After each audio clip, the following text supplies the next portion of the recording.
Et comme promis, je vous propose de découvrir un nouveau musée de l'aéronautique. Il s'est ouvert dans la ville du constructeur Airbus, Blagnac, près de Toulouse. Il a été baptisé Aéroscopia et permet d'admirer les appareils de légende et de nombreux avions de collection. Une plongée dans l'histoire de l'aviation avec Catherine Monnier et Paul-Étienne Zahn.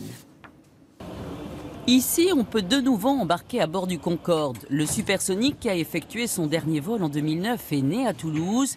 Réaliser ce voyage inédit dans les entrailles de ce modèle ayant servi aux essais procure aux visiteurs beaucoup d'émotions. Pour moi, c'est le plus bel avion du monde. Il restera le plus bel avion du monde. Approchez, approchez. Voilà, vous avez les principaux instruments. Le machmètre en bas, évidemment, c'est peut-être l'instrument qui fait le plus rêver. C'est l'avion mythique des Toulousains. Voilà, tout le monde, bon, vous l'avez peut-être entendu là, mais se rappelle encore d'André Turcat. Ouais, c'est vraiment l'avion qui fait rêver. De l'histoire, on passe au présent avec l'A300, l'ancêtre de la famille Airbus, mais dans une version totalement inédite pour pouvoir admirer toutes les innovations de cet appareil. On est quand même émerveillé de voir la technologie qui est tout à fait magnifique. D'autres retiennent ces aménagements avec chambre à coucher et salon qui leur donnent des envies.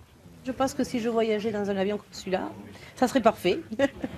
Avions de ligne et appareils militaires côtoient dans ce musée les tout premiers engins ayant servi à voler, comme cette réplique du Blériot ayant traversé la Manche il y a plus d'un siècle et qui a toute une histoire. C'est un avion que j'ai fabriqué il y a 15 ans. Je ne pensais pas qu'un jour il serait dans un musée. Ce passionné d'ailes anciennes a contribué au musée, comme toute cette équipe de retraités qui s'active à longueur d'année pour remettre en état de précieux témoignages de l'aventure de l'aviation. Eh bien, on est en train d'astiquer un petit peu la partie, le cône avant de l'avion qui a été repeint il n'y a pas longtemps. Un jour prochain, ce Breguet sera peut-être à son tour exposé.